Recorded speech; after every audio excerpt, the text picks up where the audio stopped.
Assalamualaikum warahmatullahi wabarakatuh. Perkenalkan, kami dari kelompok 7 dengan materi manajemen dana Kodul Hasan pada Bank Syariah akan mempresentasikan hasil diskusi kami.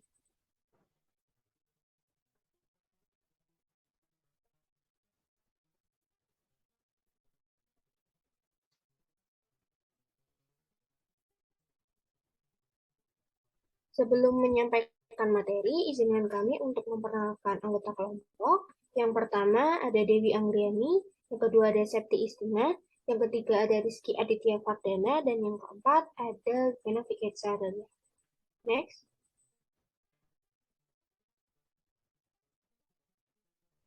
Baik, materi pertama yang akan dijelaskan adalah tentang pengertian Qadul Hasan. Jadi secara terminologi, Al-Qadul Hasan ialah suatu pinjaman yang diberikan atas dasar kewajiban sosial semata. Dan dalam hal ini, si peminjam tidak dituntut untuk mengembalikan apapun kecuali pinjaman. Jadi Al-Qadul Hasan ini ialah tidak memberi keuntungan finansial, sifatnya.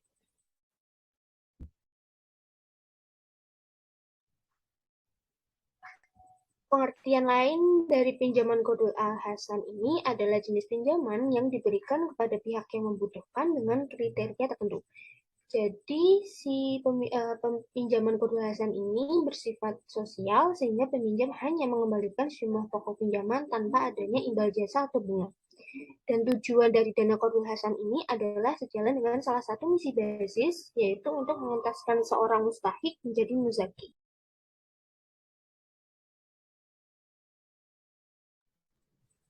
Landasan syariah Qadul Hasan itu yang pertama ada pada Quran Surah Al-Hadid ayat 11 dan Surat Al-Baqarah ayat 245.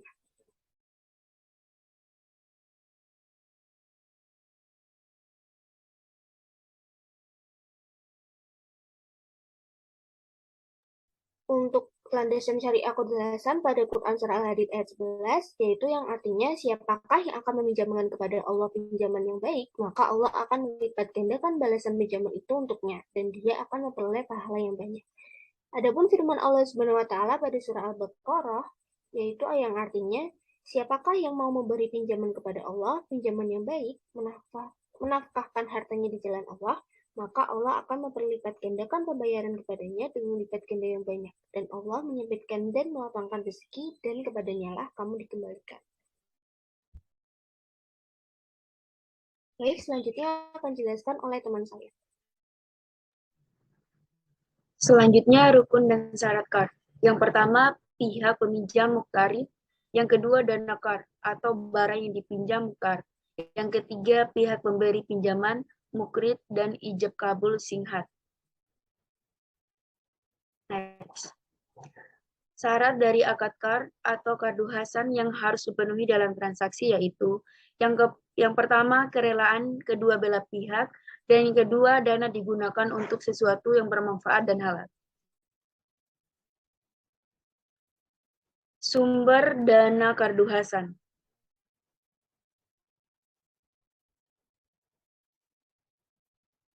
Sumber dana eksternal meliputi dana kar yang diterima bank syariah dari pihak lain. Yang pertama, sumbangan. Yang kedua, infak. Yang ketiga, sedekah. Yang keempat, dana yang disediakan oleh para pemilik bank syariah. Sumber dana internal. Hasil tagihan pinjaman kardu hasan, sifat al-qard, tidak memberikan keuntungan finansial. Sumber dana kardu hasan bisa berasal dari beberapa sumber, yaitu hasil tagihan pinjaman kardu hasan. Baik, selanjutnya ada skema penyaluran dana Qardul Hasan. Seperti yang tertera pada gambar bagian ini, ada beberapa skema penyaluran. Adapun keterangannya yang pertama, pemberi pembiayaan menyepakati akad Qardul Hasan dengan penerima pembiayaan. Selanjutnya, penerima pembiayaan menerima dan menjalankan usaha dengan dana pembiayaan. Lalu, jika memperoleh laba, maka akan diperoleh penerima pembiayaan. Dan yang terakhir, dana pembiayaan akan dikembalikan kepada pemberi pembiayaan.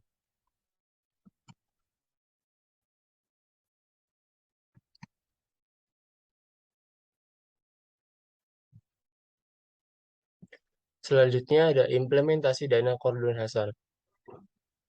Yang pertama itu Bank Syariah sebagai lembaga keuangan syariah dan pengimplementasiannya yaitu implementasi dari akad qard di perbankan syariah merupakan salah satu fungsi bank syariah selain sebagai lembaga bisnis di bidang keuangan.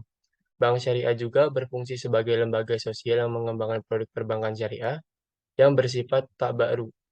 Sekalipun akad qard bersifat sebagai produk sosial, sehingga biaya administrasi yang berkaitan dengan transaksi pinjaman tersebut sepenuhnya oleh nasabah. Yang kedua itu lembaga keuangan syariah Baitul Mal wa Tamwil atau disingkat BMT. Pengimplementasiannya, peran BMT ini antara lain dapat mewujudkan dalam bentuk mengeluarkan produk qard. Produk ini dianggap sebagai bentuk kebaikan yang diberikan BMT kepada masyarakat, sehingga istilah yang disebut dengan Qardul Hasan. BMT ini bertindak sebagai mukrid atau sebagai pemberi pinjaman, dan nasabah bertindak sebagai muktarid atau sebagai peminjam dana. Yang terakhir ada unit simpan pinjam pembiayaan syariah atau yang disingkat dengan USPS. Implementasi di produk ini tidaklah berbeda dengan yang lain. Kapasitasnya menempati sebagai mukrid sedangkan nasabah menempati sebagai muktarid atau peminjam dana. Selanjutnya ada penggunaan dana Qardul Hasan. Penggunaan dana Qardul Hasan berdasarkan PSAK nomor 59 adalah untuk pinjaman dan sumbangan yang tercantum dalam IAI tahun 2002. Sedangkan menurut Adi Warman 2004 atau halaman 106, aplikasi Al-Qard dalam perbankan biasanya dalam 4 hal yaitu yang pertama, sebagai pinjaman talangan haji, di mana calon nasabah haji ini diberikan pinjaman talangan untuk memenuhi syarat penyetoran biaya perjalanan haji. Nasabah akan melunasi, nasabah akan melunasi sebelum berangkat haji. Yang kedua, sebagai pinjaman tunai atau cash advance dari produk kartu kredit syariah, di mana nasabah diberi keleluasan untuk menarik uang tunai milik bank melalui ATM. Nasabah akan mengembalikannya sesuai waktu yang telah ditentukan. Yang ketiga, sebagai pinjaman kepada pengusaha kecil, di mana menurut perhitungan bank akan memberatkan si pengusaha bila diberikan pembiayaan dengan skema jual beli, ijarah, atau bagi hasil. Yang keempat terakhir, sebagai pinjaman kepada pengurus bank, di mana bank menyediakan fasilitas ini untuk memastikan terpenuhinya kebutuhan pengurus bank. Pengurus bank ini akan mengembalikan dana pinjaman ini secara cicilan melalui pemotongan gajinya. Selanjutnya akan dibacakan oleh teman saya. Baik, yang selanjutnya manfaat akad Qardul Hasan dalam praktik perbankan syariah. Yang pertama, memungkinkan nasabah yang sedang dalam kesulitan mendesak untuk mendapatkan talangan jangka pendek.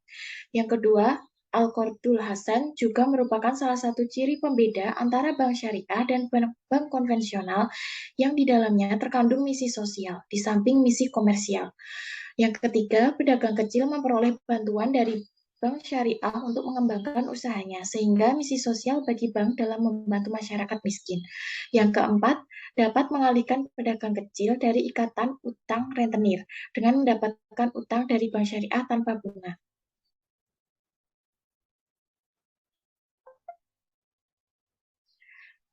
Yang selanjutnya kesimpulan. Qardul Hasan pada hakikatnya adalah bentuk pertolongan dan kasih sayang bagi yang meminjam, bukan suatu sarana untuk mencari keuntungan bagi yang meminjamkan. Di dalamnya tidak ada imbalan dan kelebihan pengembalian. Namun dalam Qardul Hasan ini mengandung nilai kemanusiaan dan sosial di mana dalam akad ini peminjam tidak boleh mensyaratkan keuntungan dalam peminjaman dan ia boleh menerima lebih jika peminjam memberikannya dalam jumlah yang lebih selama tidak dipersyaratkan di awal dan tidak diperjanjikan. Qardul Hasan dalam praktik perbankan syariah memiliki banyak manfaat tidak hanya bagi nasabah karena dirasa sangat membantu dan tertolong juga bagi bank itu sendiri. Qardul Hasan ini tidak akan merugikan bank syariah dan justru itulah kelebihan dari bank syariah yang dalam operasionalnya berbeda dari bank konvensional. Tidak hanya mengejar keuntungan tetapi di dalamnya terdapat unsur sosial tabaruk, atau tolong-menolong.